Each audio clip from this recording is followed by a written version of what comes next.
Welcome to the podcast, A Drink with Derek. Follow comedian Derek Richards on Facebook, Twitter, and Instagram, and don't forget to subscribe to his YouTube channel and watch all episodes of the podcast.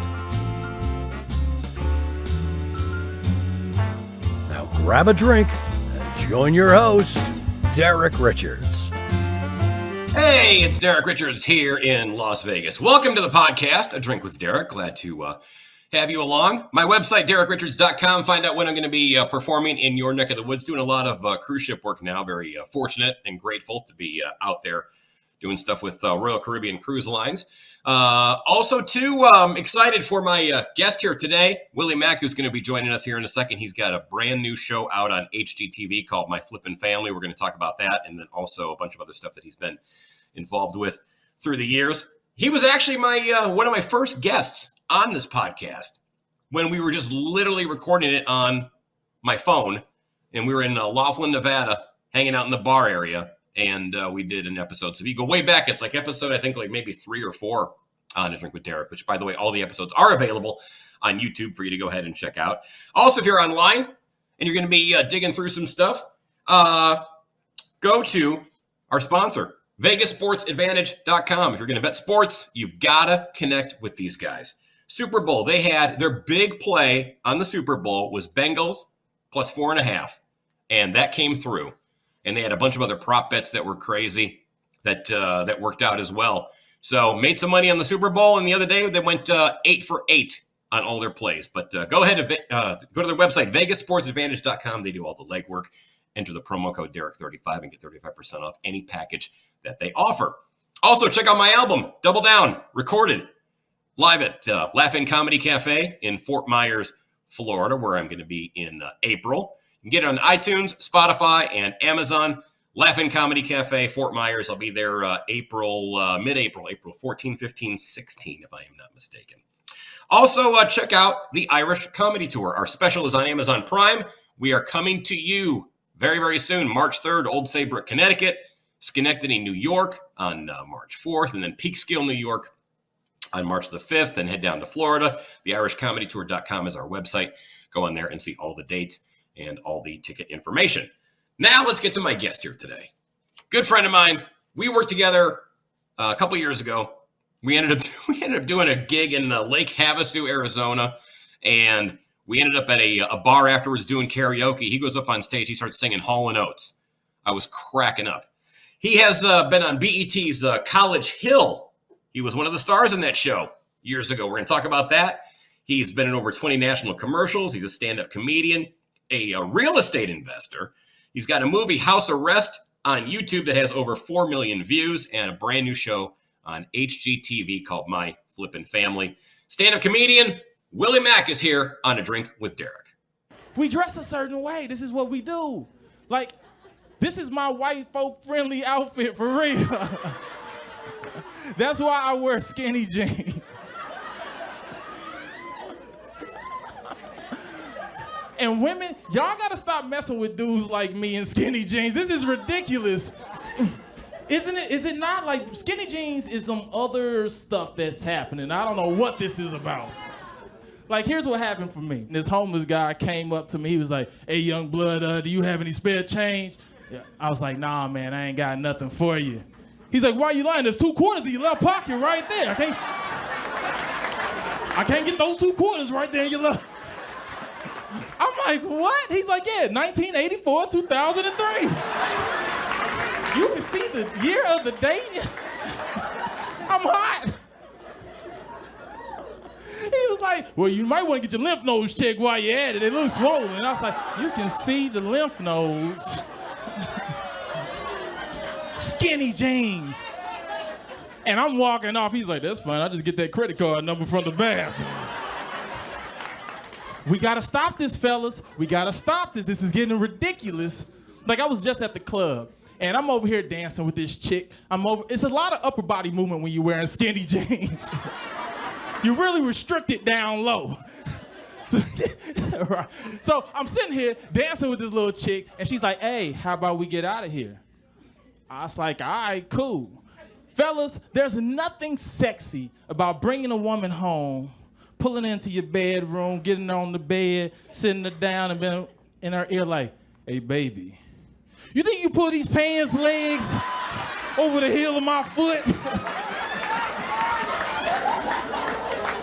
Now she mad because she got to drag you around the house to pull these skinny jeans off. You hitting your head against doorways, pulling down the kitchen.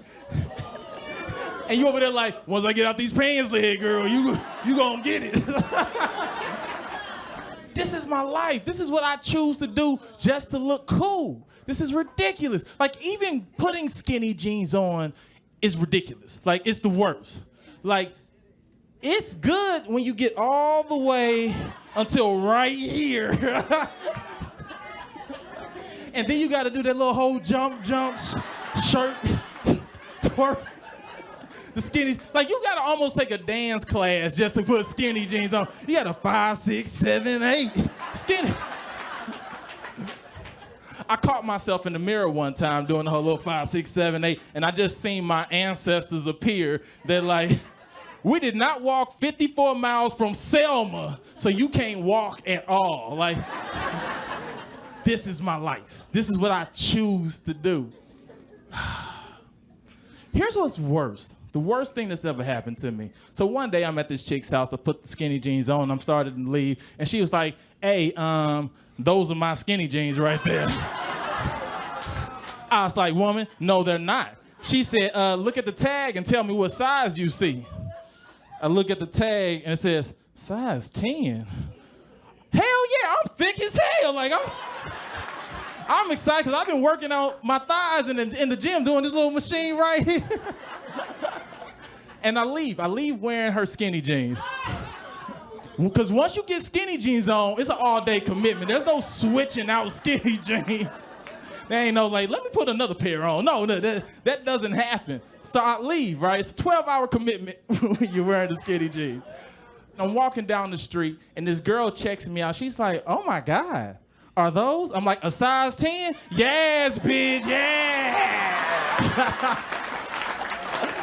Man, we gotta stop this. This is getting ridiculous. All right, y'all, I'm Willie Macc. Thank you all for listening. There he is. How are you? And now he's here. And now he is here with me right now. Good to see you, my friend. How are you? I'm good, man. I'm living the high life right now. I'm having meetings based off the numbers, and not just the numbers, but just the showing of my HGTV show that aired yesterday. So it's a very exciting time right now, man. And now I'm here with you. What more do I need in life? Finally, the bucket list is completely checked off. You and I worked together. We did. Check off everything. Like my bucket list was hearing you sing Hall & Oates at a bar in Lake Havasu, Arizona. Never forget that. And then we just had such a great time that week, and always great to see you. And then hooked up here in Vegas a couple of times as well. You are in California right now, correct? Or are you in St. Louis? Yep, I'm in California. I'm actually leaving next week to go to St. Louis. We bought a commercial building, and we are signing the papers because we're going to open up a coffee shop by fall of 2022 and an event space. So yeah, man. Man, what I admire about you is you have so much diversity in what you are involved with. I mean, the acting, commercials, stand-up comedy, real estate investing, and it was just a perfect intersection of your real estate investing, because you and I were talking about this even before this, a couple of years ago, before the HGTV thing even cranked up here. And you're originally from St. Louis, and you've got this new show that just came out. Super excited. I've been following the project as you've been posting it on social media. And go to Willie's website, williemac.com, and follow him and see all the progress of go back and just look at the prior pictures. There it is. Look at that. Hey. That's a great promo shot. That is super, super cool. Hey, very exciting. Thank you. And before we talk about this show, let's go ahead and Sean, let's roll the video on this so we can show the audience exactly what this show is about. My Flippin Family on HGTV. I'm Willie Macc. I'm a home flipper and a stand-up comedian. For the last 2 years, my brother John and I have been renovating neglected houses in our hometown, St. Louis. brick is in great condition. Hey, me, I'm excited about this. John's a licensed real estate agent and builder. He finds the properties and oversees construction. Me, I'm in charge of the design. No, I like it. I don't know, it's scaring me a little bit. Well, trust me. As kids, we were really good at breaking everything around the house. But now when we break things, we just call it remodeling. Stand-up is my job. Flipping the loo, now that's my passion. And doing it with my family, that's the icing on the cake. Make sure you catch me and my brother 11 a.m. Eastern Standard Time on HGTV. My Flipping Family. We out. Hold on, 'cause it's Yeah, a that little crowd. bug, yeah. You saw it on me? You should have paused a while ago.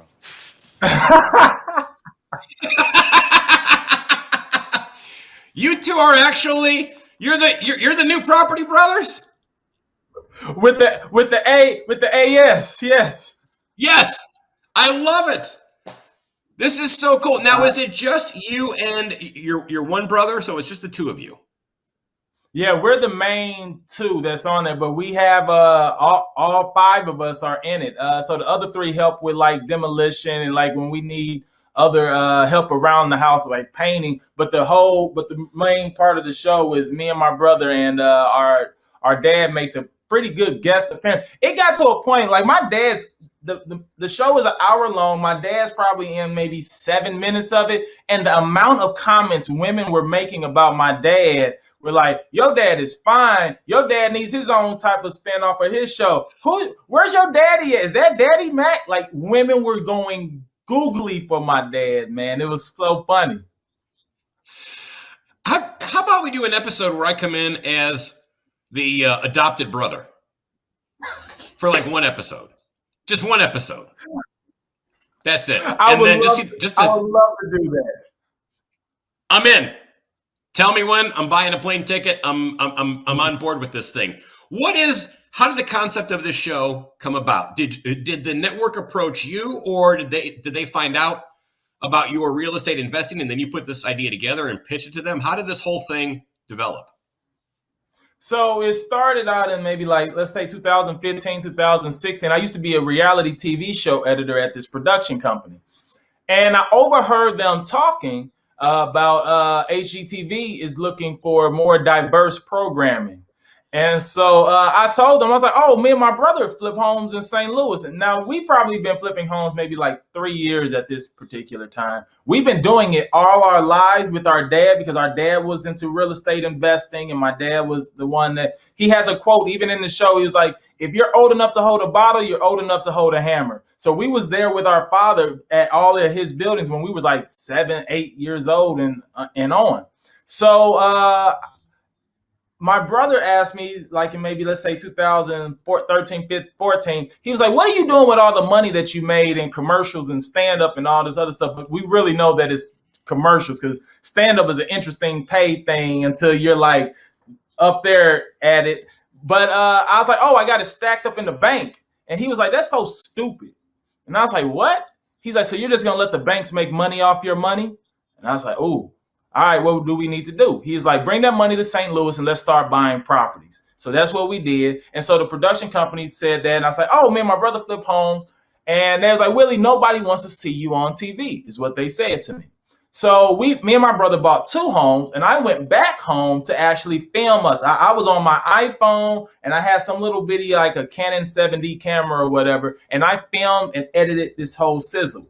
I showed it to the production company. That's like, oh, this is actually really good, but no, Willie, stick to stand-up. Don't stick to stand-up and editing. So I decided to just throw the video up, and it's still on YouTube right now. If you look up, like, I forgot what I call it. If you put in Flipping Homes and Willie Macc, you'll see it. But I put the sizzle on YouTube, and I put $200 on promotions. And I specifically use hashtags like HGTV, home renovation, brothers, black brothers, because you got to say that, and whatever. And so production companies started reaching out to us. So we had maybe 5 production companies reach out to us, and after years of meetings and whatever, 2020 HGTV, the right pitch was told about stand up and flipping homes in St. Louis and my brothers. And so HGTV, they pitched it to HGTV. They ended up loving it. and we shot a sizzle. We shot the sizzle in October 2020, and then we got greenlit in 2021, and then we started filming in May of 2021. So yeah. Well, crazy to go ahead and see this thing launch during the pandemic. Not launch, but I mean the fact that you had to film it during lockdown. It was so difficult, and it was difficult because, how can I say this? All right, I'm from St. Louis, Missouri, which is a more conservative state. And so to film this show, we had to make sure everybody was either vaccinated. We had to make sure people would wear a mask, get tested, or all of that. And a lot of people was like, I don't want to get tested. I'm not going to get vaccinated. And when we're saying people, we're meaning like, because we have our crew of plumbers, we have our crew of electricians, we have our crew of whatever. And so we're like, hey, they're like, we're just here to work. We're not trying to be on TV. We don't really care about all of that. We just want to work. So we had so much difficulty finding people who wanted to actually do all of that. So there was a lot of time delays that kind of came because of it. There were certain people that there might have been this plumber. And this is a real example. We had this plumber. He was going to charge us let's say $3,500 to do the plumbing in this particular part of the house. And so he wasn't available and all this other stuff. He didn't want to do these things. So we had to go with the big boys, which like a Roto-Rooters, and they charged us like $7,500. And it was like, so we had to jump up on price a lot. So we went over budget a little bit, not too bad, but we went over budget or what we wanted to spend, actually, I should say. So that was probably hard because of the pandemic and just during that whole time and those situations. And because of all of that, there's a wood shortage in the United States. So sometimes when we was trying to get lumber, we had delays on lumber. We had delays on just a lot of timing. And I think also one of the things that made things difficult. So let's say HGTV, or the production company, had 8 film days. So while we're actually working on this entire house, they only come out 8 times. They want to come out when we first bought the house, certain major constructions, demolition, and then, at the end where they want to stage. But we're working this entire time. So there was one thing that they wanted to shoot where it was like some plumbing. It was electrical plumbing issue that we had. It was like really bad. It was going to cost us a lot of money. And we had somebody that was like, hey, I'll be out there tomorrow. We're like, cool. We tell the production company, like, hey, they're going to be there tomorrow. They're like, well, we can't get a camera crew together that fast. So you're going to have to wait until we can get the camera crew and work with the camera crew schedule and the plumber schedule, which also added to some more delays on that end. So it was difficult doing a lot of that stuff during the pandemic, but we ended up getting it done. And so the behind the scenes is very interesting when you do some of these shows because of that type of stuff. Because we're used to working at our own pace. We're used to like, hey, here's what we need to do, blah, blah, blah, blah, blah. Now when you're on other people's schedule, and not just on other people's schedule, we're on a time schedule. Like we only have like 2.5 months or 2.5, almost 3 months to do this project, and then the budget's gone.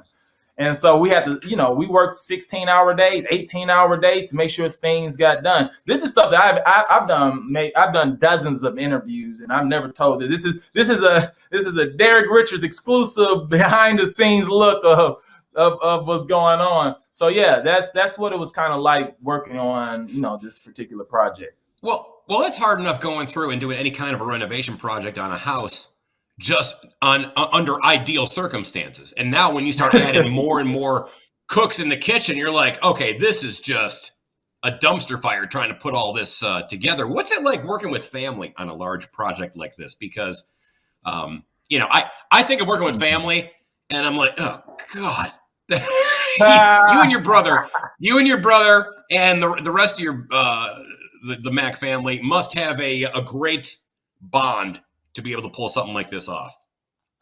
That's funny. I wish I was able to show this part to you. I have a video, so I'm gonna explain everything, but in our type of lingo. So my mom sat me and John down even before we started filming. When we first got the news, I'm gonna try to tell you the story and show pictures at the same time.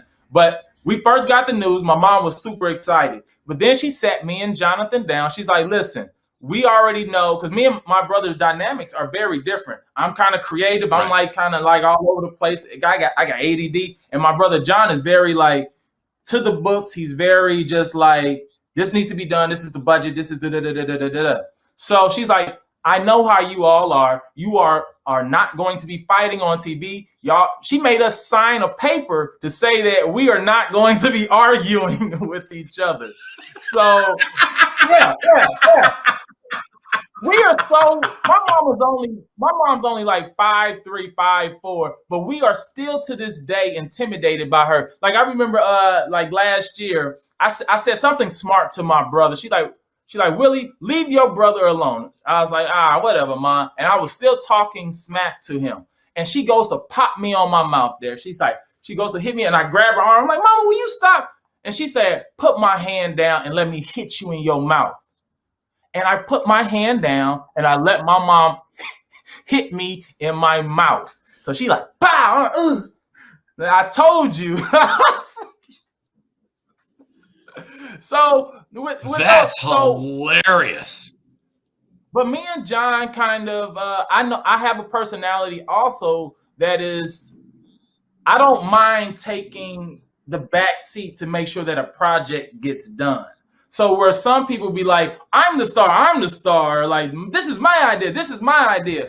I'll throw in my idea, but then if it doesn't work, if for argument's sake and for time schedule sake, I'm like, all right, well, let's just do it that way because it's not gonna kill anything. And then I read a book, I think it was by Dale Carnegie, called How to Win Friends and Influence People.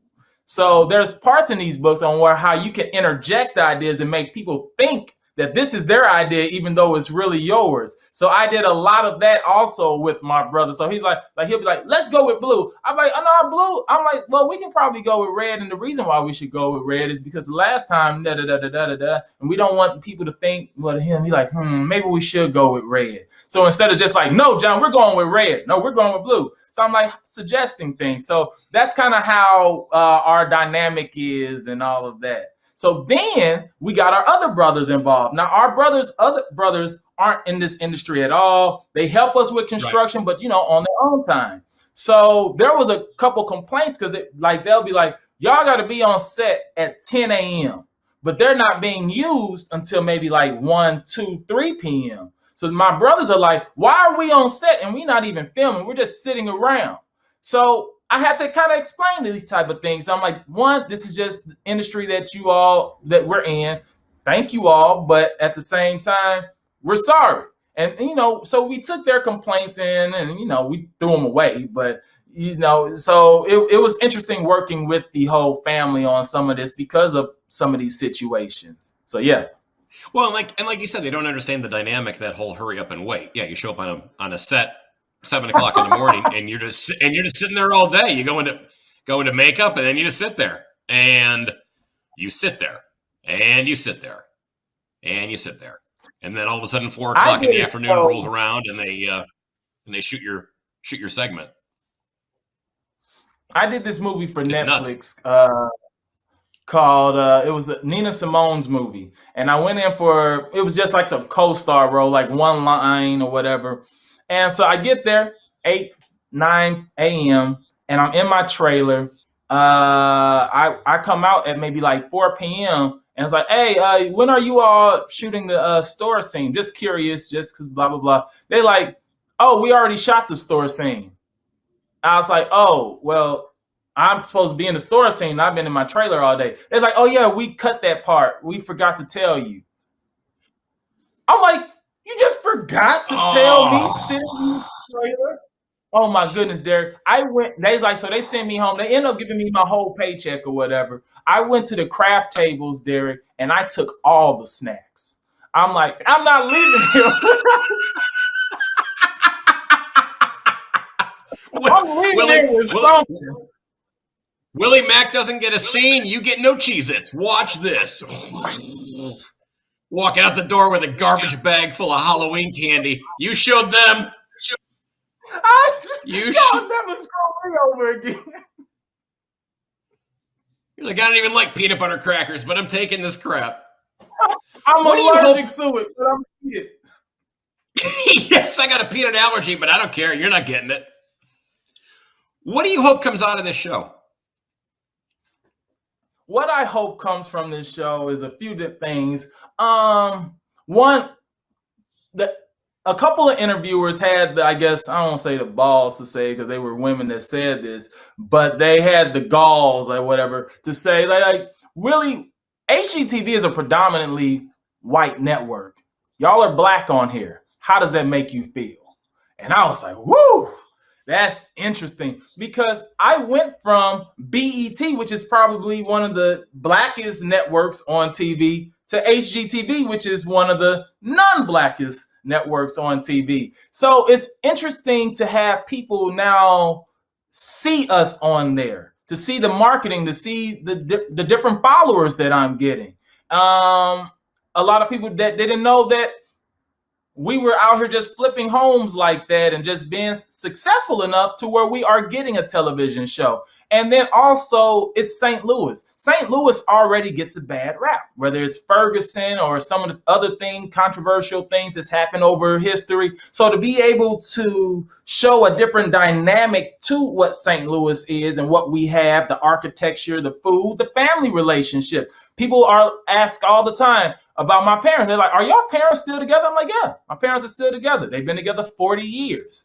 Now they're like, what? And you'll see them on the show. They're loving and all this other stuff. I lucked up and had amazing parents. So they are seeing all of this. So it's exciting to have people kind of change their perspective because HGTV and Discovery gave us a chance to do that. So that was really awesome for that. I also just on like a selfish level for stand-up, they're showing me, they talk about me doing stand-up on this show. So now I'm able to go on a tour. I'm able to be at such and such comedy club, Willie Macc from HGTV, and it's current and it's airing. And once again, this is just one of those raw conversations with Willie and Derek. I was told by a really big agent, he was like, Willie, you know what's wrong with black comedians? And I was like, ooh, please tell me.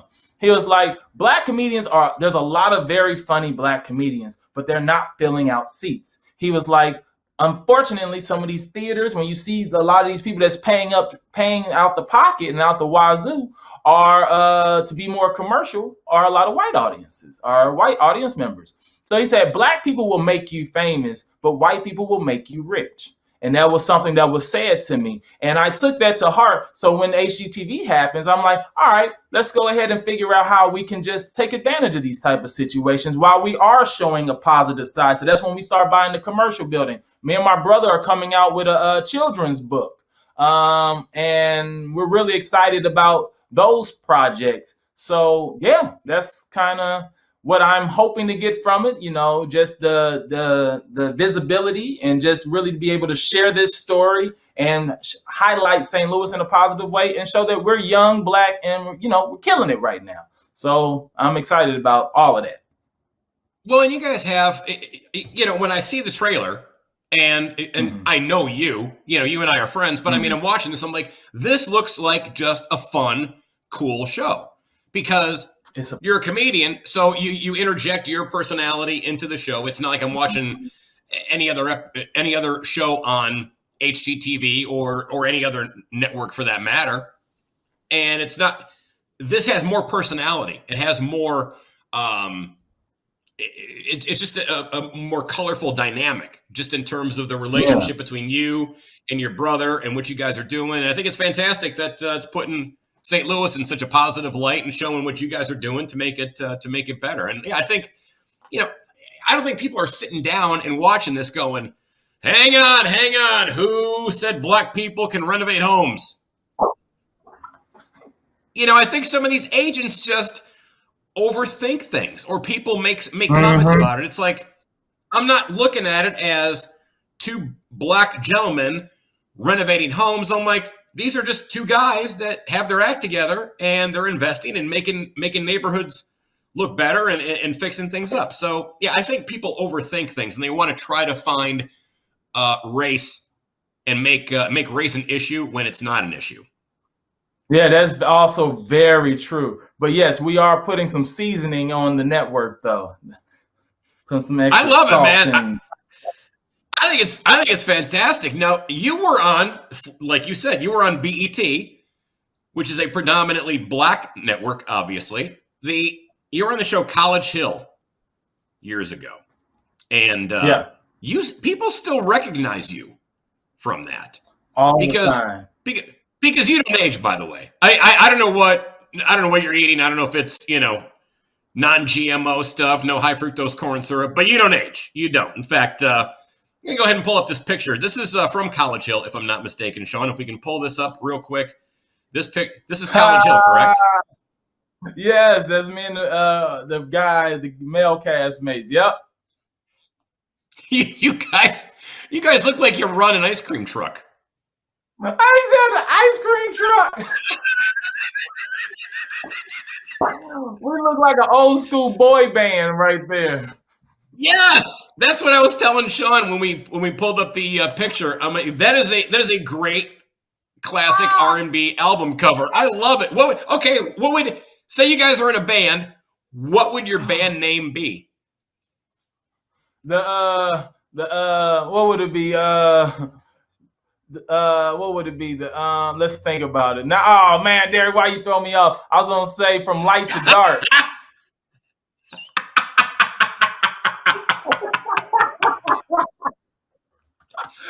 From sunrise to sunset. I love it. What did this show teach you? You and I had talked about your experience on College Hill. First off, when did that air? This aired back in like 2007. Yeah, 2007. Okay. And what it taught me about this industry was how it taught me a few things. One, this was a blessing. I come from St. Louis. I'm a preacher's kid, so I was sheltered most of my life. I wasn't able to go trick-or-treating. I couldn't go to birthday parties, couldn't listen to secular music. So I moved out to Los Angeles in 2004. We started filming in 2006, this show. So I was thrown into fame very quickly. Like I know Janet Jackson. Like there was a time where I was trying to get a picture with her and her handlers came and was like, no. She's like, no, that's Willie. And so I was able to get like this photo with Janet Jackson. Beyonce knew who I was. And it was interesting having this level of just like popularity happen to me so quickly. Now, I wish I would have taken advantage of this because I thought once you're here, it always stays there. It quickly goes away. Like I remember trying to go to the BET Awards in 2010. And they was like, sorry, Willie, you're not relevant anymore. That's what they told me. They said, sorry, Willie, you're not relevant anymore. And I said, what? But y'all made all these millions of dollars on us. And not just that, even to this day, it just started playing on Amazon Prime. It's also on Hulu. It's also playing on Paramount Plus right now, like brand new. So I'm still getting a bunch of new followers and all this other stuff from that particular show, and just people that just going through like nostalgic reasons. So people are still recognizing me to this day because they're like, oh my goodness, I just watched College Hill. I was in middle school when this came on. I was in high school. Or I had a couple people like, I wasn't even born when you was on TV. So it was interesting to have these new people kind of recognize me, and now to see them where there's these fresh eyes from this BET show that's now translating over to HGTV, and it's really fun, man. It's exciting as hell. Strike you when they told you you're not relevant anymore? I mean, that would be that to me. That would just be such a monster gut punch. How did you react after that conversation? What was your attitude like? I was definitely devastated. You kind of feel used. It's like I'm doing the walk of shame away with my heels in my hand, just walking down the street. Like, why would you do me like this? I've done so much. I did everything you had. Like that's that's how I felt. For years, I felt like this until I kind of got over it and I said, you know what? I'm going to use this as fire. I'm going to get to a point to where I'm going to be relevant enough and then they're going to ask me to maybe present at one of their shows or whatever. And the first thing I'm going to say is, am I relevant now? And I'm going to tell this story, and I'm going to tell the story of just the journey, because it's not an easy journey.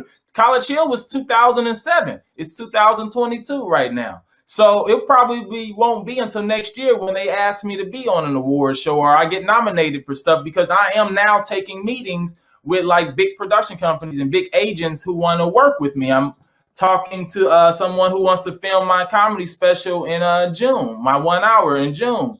So it's going to come back around, and you take advantage of those situations. You use those situations to just put a fire under you. I've already written out my Emmy speech. I wrote a speech that I'm going to say at the Emmys, because I'm going to win an Emmy for one of my projects that I'm having meetings about right now. So that's kind of how I use that after I cried and was like, why y'all do me? And it's kind of like once you break up with a chick, and then she's like, you know what, I'm gonna go to the gym, I'm gonna work back out, I'm gonna clean myself up, and I'm gonna show you. Like that's, so I'm gonna show you phase. Well, let me ask you this. Did it hurt more that it came from BET? Yes, because this is supposed to be our channel. This is supposed to be for us. This is like denying. It's like, yeah, so it did cut a little bit more, because it got to a point where I was begging for tickets. After that, I was like, can I go? They said no. Then I said, I asked them, can I get balcony seat tickets? They said no. Then I said, well, who's the company that does your seat fillers? So I can at least get seat filler tickets. And that's when they was like, Willie, you're not relevant anymore. Sorry. And I was like, y'all won't even give me a seat filler.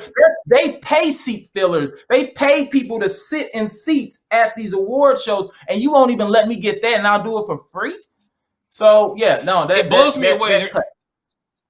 It blows me away. There's never a reason to just be a tool bag for the sake of being a tool bag. I mean, you did nothing to them other than, put together a great project and make them money, like you said. And then all of a sudden, for you to be treated like that is, I don't know, just kind of a sad way for that to unfold, the way that it did. And, but again, everybody finds, motivation and fuel for their fire. And I'm glad that ended up working out as well as it did for you, because you've just absolutely been cranking it, which is fantastic.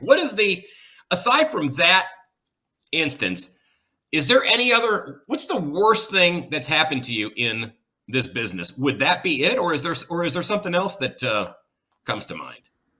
Because everybody always sees the good things. Everybody always sees what's on camera. Everybody sees you on stage as a stand-up comedian. Is there anything, has there been anything that's that really struck you as a horrible thing that happened to you in this business?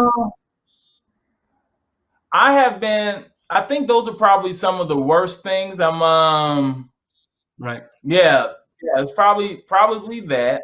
I've had money stolen from me. I've had $25,000 stolen from me from people who swore these are right. Wrong. Who took this from you? Agents, managers? What happened? No, this was a guy. He was a producer. I have the producer credit on IMDb and everything for this movie. But they was like, we need $25,000. Here's all the paperwork. We already got a deal with Lionsgate. They showed me all the paperwork, and this was legit. So they were like $25,000. My friend was a producer on this too. He ended up getting screwed as well. And they was like, Willie, they're gonna give you $30,000. They was gonna give me $5,000 back within a month, and all this other stuff. So filled out the paperwork, gave it $25,000. And I was like, a month later, I was like, all right, what's happening? They're like, oh, we're still getting notes. And they were showing me emails from Lionsgate about this particular movie. And it was called More Family, More Money, More Family, something like that. And so eventually, but all the emails had Lionsgate emails removed from these emails. So 3 months go by. What's going on? I meet with him at his office. He's like, come to my office. Let's talk about it. Went to his office, whatever, blah, blah, blah. 6 months later, this is maybe like 7 months later, he sends one last email like, listen, I'm telling you all, this is the truth. But he accidentally left the person's email on there. So me and the producer, me and my friend hit up that producer and was like, hey, I'm Willie Macc. This is blah, blah, blah. And what's going on? Right. They were like, who are you? I was like, what you mean, who am I? I'm the producer. I gave the money. They was like, we gave TK the money like 5 months ago for the movie, because they end up paying off the movie, and they end up giving him all the money. So I hit TK up. I went to his office. The office is cleared out. It's empty. I went to the Secretary of State to under his business names to find addresses. I hired a private investigator. Dude disappeared off the face of this earth, man. We can't find him to this day. So that's probably one of the worst things that happened for me. Outside of just other things that I'm like even currently dealing with. So this industry is a very cold industry. You need to get your lawyers involved. You got to have lawyers. I know it's costs a little bit more or any of that, but it's important. Even with one of the contracts that I was working on now, they wanted to pay me like this little bit amount of money, and I end up getting my lawyers, and they end up almost quadrupling the money, because they were like, and unfortunately they had to play the race card. And which is always crazy, because I don't like playing the race card, but sometimes you kind of have to, because they was like, well, in 2011, y'all had this show and y'all paid them $13,000 per whatever. Why are you only offering Willie $1,000? And this is the real number. Why are you offering Willie in 2022 $1,000 for the same type of show? And they were like, well, fine, we'll up it up to this much. And then it's like, why do we got to do this, man? Why you just couldn't be honest up front? Why we always got? And it took 4 months to negotiate these contracts just to get them to be honest, just to be here, to admit that it's wrong. But that's the industry that we're in, and it sucks, but I love it. I can't think of anything else I'd rather be doing. Like if I was living in St. Louis and just having to like work a regular 9 to 5, I would lose my freaking mind. So once you understand this game and once you play their game, it starts to get easier, and it's actually a beautiful industry. I can't think of anything else I would rather be doing than stand up, creating shows, and being on and talking to you, Derek. Well, when you start thinking about, well, thank you. But I mean, yeah, when you start thinking about it and you put it in, when you put it in blocks and you put it in its little segmented spaces, and you view these people as business partners, not as friends, as business partners. And as soon as you start meshing some of that stuff, and you start thinking that your business partner or your colleague can be your friend, and you know who your friends are, and you know who the fake people are. And sadly, I mean, you went through an experience where, it took $25,000 to see that somebody was not being completely upfront with you, and then also the BET story too. To think that those people were your friends. But again, you were also very young at the time too, like you said. So you didn't have that level of being exposed to the industry for any extended period of time before College Hill came to fruition. Right. No, I didn't. So I am glad a lot of this stuff did happen to me. Trust me, it sucks. I wish I could get that $25,000 back. But the way that I was able to sleep at night was I'd rather it happen now and it be $25,000 versus once you blow up and you now making millions and it's $250,000. And it's really prepared me to be in more of a business mindset. So I look at that money that I lost and all of that other stuff as School of Hard Knocks. I paid tuition to the School of Hard Knocks. And so that's the way you have to think of it. And that's the way you have to go forward with any of it.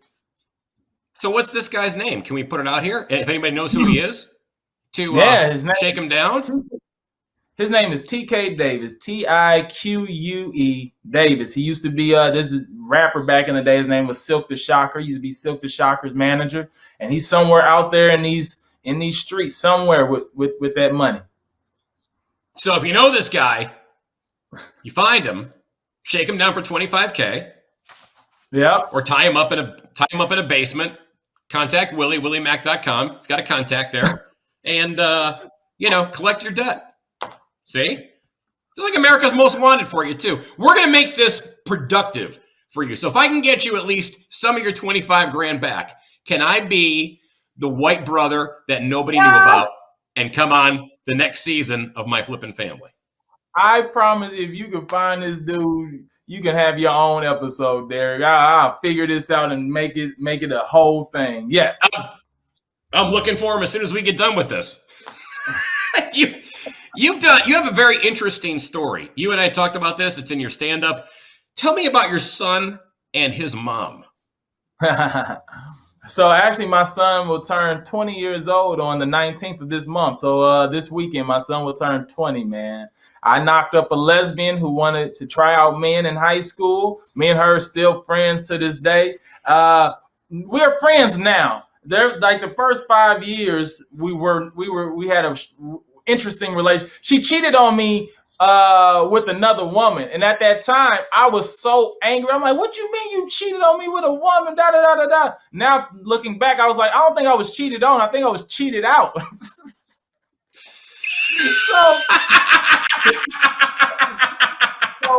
I dealt with that, and I took that to heart because all I heard was I got cheated on. I didn't think of all the coolness of this whole entire situation, because she even told me to this day, or maybe not to this day, it was like a couple of years ago when we talked about it. She was like, "I asked you if you wanted to be a part of this, and you said no." Wow. So then I moved to California, and I told her I'm moving to California. She was still in St. Louis at this time. Eventually, she comes to California. And then I found out one day, maybe like 6 years ago, me and her talking, we ended up becoming cool. We kind of squashed a lot of stuff. We had some discussions, and we became really good friends. Maybe longer, maybe like 10 years ago that we became really good friends, because she ended up moving, like I said, to Los Angeles with her and her girlfriend. And she was like, "Willie, I want to let you know this. You want to hear something funny?" I was like, "What's that?" She's like, "I was trying to find a hitman to hire a hitman to find you while you was in Los Angeles, because I was so mad that you went out to Los Angeles to try to live your dream. So when I saw you on College Hill, I got upset, and I was trying to find someone to have you gone." And Whoa! I was like, "What happened?" I guess she was like, "Well, you changed your name, and I guess he couldn't find you." I'm like, "So you're telling me right now there's somebody out here in Los Angeles looking for a Willie McMiller Jr. just like, where is he? Oh my goodness, no information. Him and TK Davis are the most impossible people to find." I was gonna say, now what you need to do is tell her you change your name to TK Davis. I love it. Man.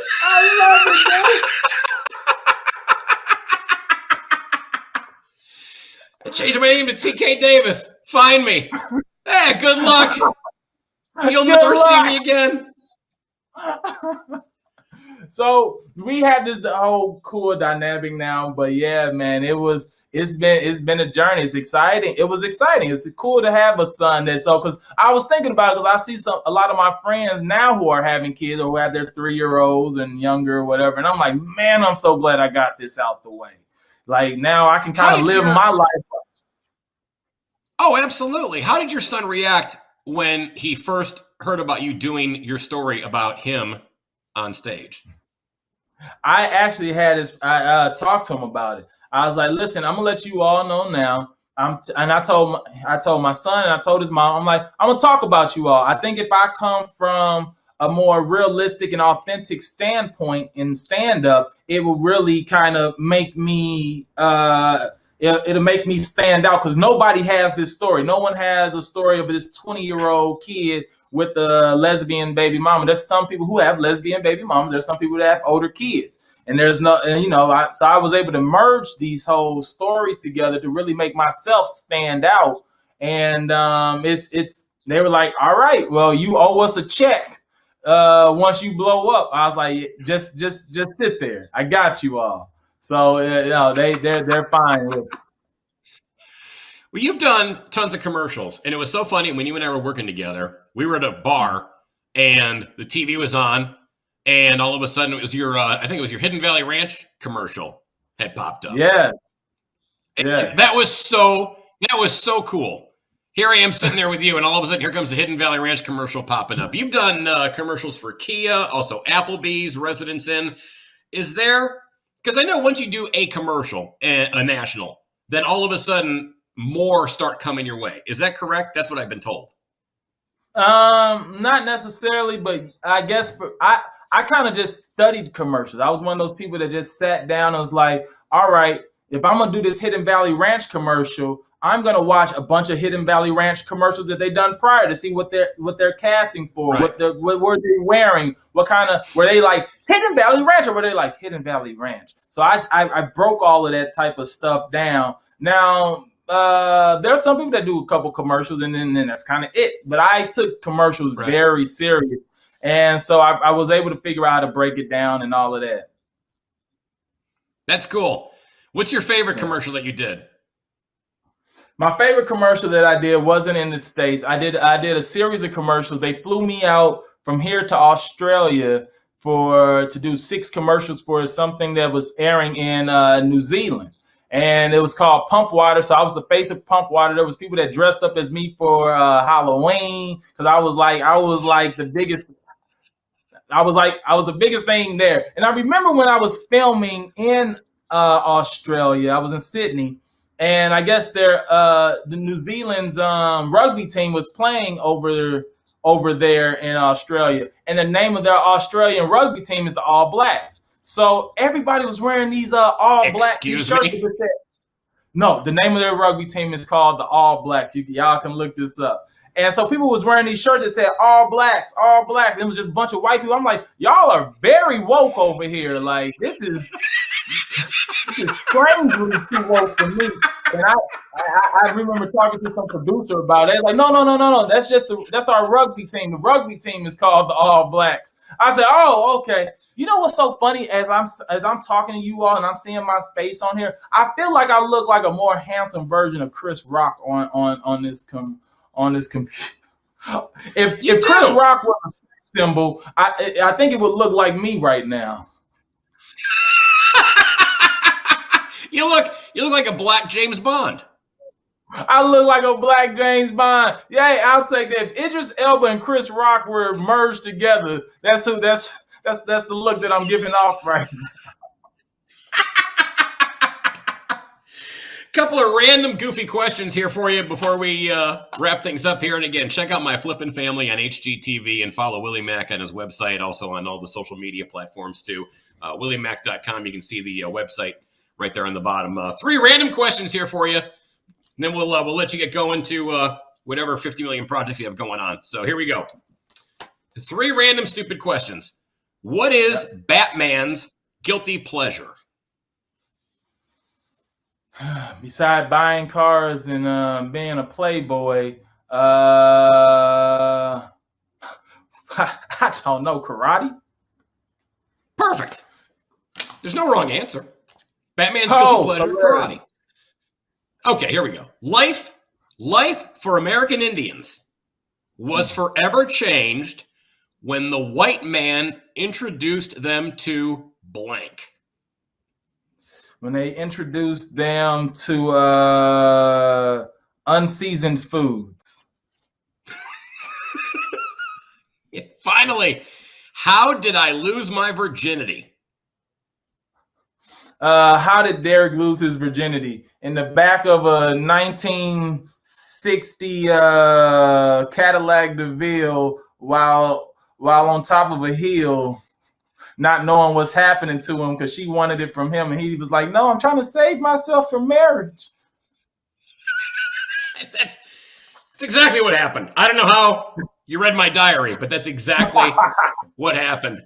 Willie Macc, we have got to work together again soon, my friend. Always great talking with you and sending these crazy texts back and forth like we always do. But definitely check out HGTV, My Flippin Family. It debuted on February 16th. But so it's going to be every Wednesday then? So what they're doing is they're now going to wait for all the numbers to come in. We only shot the 1 episode. So they're going to wait for the numbers and see what the feedback is. And based off of the feedback and information, they are going to let us know what the series will be or what it won't be. But there are people, even if it doesn't go with the HGTV, there's now other people like hitting my agent up and all of us up like, hey, we're waiting. So let us know what happens next. So you will see more of us, but we're waiting for all that information. No, I think that's fantastic. It's going to be hugely successful. I wish you nothing but the best, my friend. You're one of the solid guys in this business who's not only just a good person, but hilarious and a great businessman as well. And if anybody finds TK Davis, he's got 25 grand of Willie Macc's money. Hey, let's get it. You're awesome, pal. We'll talk to you soon, pal. Hey, have a good one. Take care. Thanks, buddy. Huge thanks to Willie Macc joining me here on A Drink with Derek, the podcast. Go on my website, DerekRichards.com. Find out when I'm going to be in your neck of the woods. Also, the IrishComedyTour.com. We've got a bunch of dates coming up here. My album, Double Down, available on iTunes, Spotify, and also Amazon. And a huge thanks to our sponsor, VegasSportsAdvantage.com. Go on their website. They do all the legwork. Save 35% on any of their packages that they offer. If you're going to bet sports, use your head. Go with people that do the research. Again, type in the promo code Derek35 and save 35% on any of the packages that they offer. And again, like I said, the Irish Comedy Tour. Check us out on Amazon Prime. The special is there, and the tour is coming your neck of the woods starting March 3rd in Old Saybrook, Connecticut, rolling through New York, down to Florida, up to Massachusetts, theirishcomedytour.com. There is the schedule in all its glory. Go on the website and check it out. Huge thanks to producer Sean Schultz down in Florida. Always doing a brilliant job, my friend. Can't thank you enough, and can't thank you guys enough for watching and listening. This is Derek Richards. I will see you next time on A Drink with Derek. Bye.